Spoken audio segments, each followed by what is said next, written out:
प्रभु, क्या संसार में केवल सुख का होना संभव नहीं है? प्रत्येक आत्मा का लक्ष्य केवल सुख की प्राप्ति ही तो है।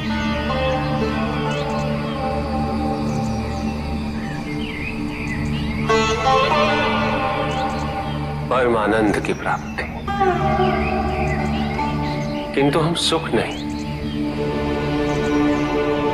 सुख को प्रदान करने वाली वस्तुओं को एकत्रित करना ही जीवन का उद्देश्य मान लेते हैं। ये समस्त संसार माया है, सब कुछ नश्वर है।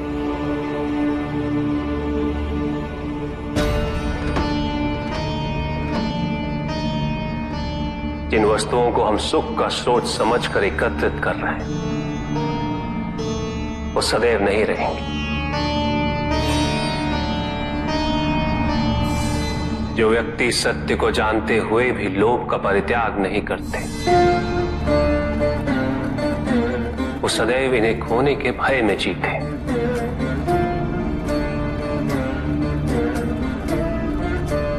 और जो व्यक्ति सत्य को जानते ही नहीं, वो अहंकार में जीते।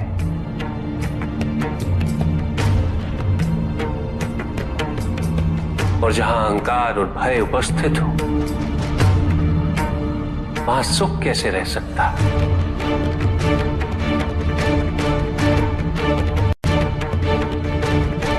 किसी को यह दुख है कि उसके पास कुछ भी नहीं,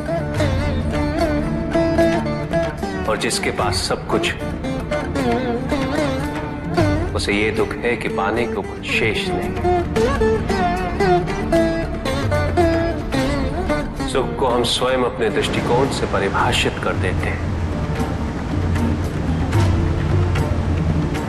जबकि वास्तविकता इससे भिन्न है।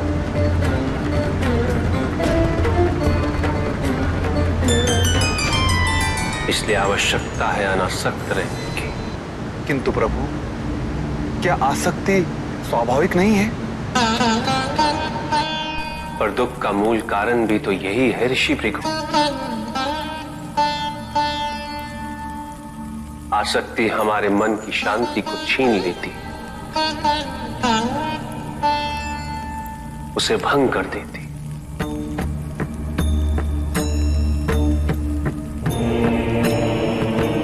हमारी बुद्धि को स्थिर नहीं रहने देती,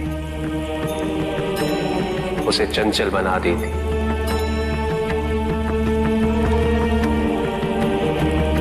आसक्ति से प्रमाद की उत्पत्ति होती। प्रमाद मद होता है, और मद अहंकार का स्रोत है।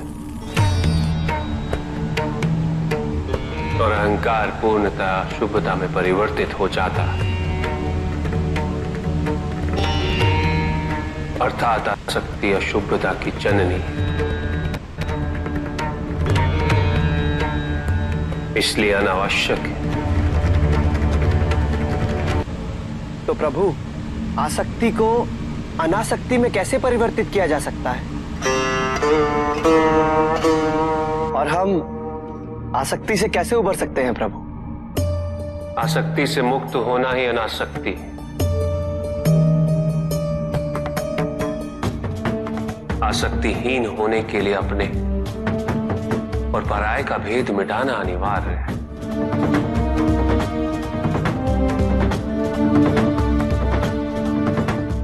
और यह तभी संभव होगा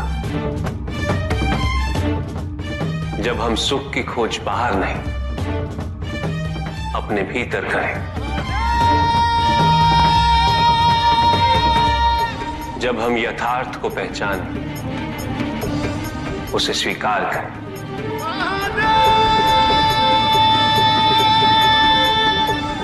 हम अपने सुख को सांसारिक तत्वों से परिभाषित नहीं करें। जब तक हम ऐसा करते रहेंगे, हम बंधते जाएंगे। जब हम स्वयं अपने भीतर झांकना आरंभ करेंगे,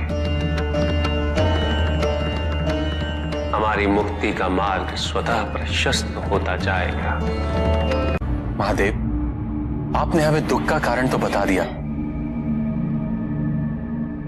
किंतु हम भय के बारे में भी जानना चाहते हैं।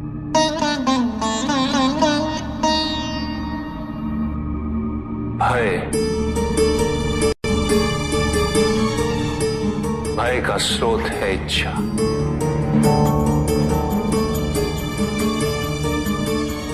पाने की इच्छा होगी तो उसे खोने का भय भी होगा।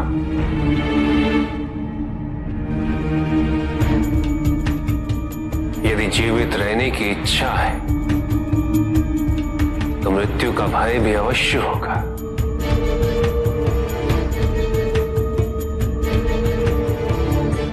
किंतु केवल मनुष्य ही नहीं, देवता, गंधर्व सभी इस भय से ग्रसित हैं।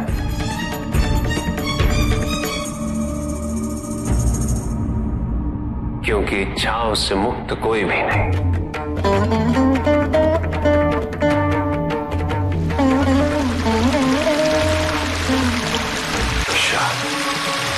ईर्ष्या, द्वेष और निंदा और षड्यंत्र जैसे पाप भय से ही उत्पन्न होते हैं। और प्रत्येक पाप का प्रायश्चित केवल दुख और कष्ट उठाने से ही संभव होता है।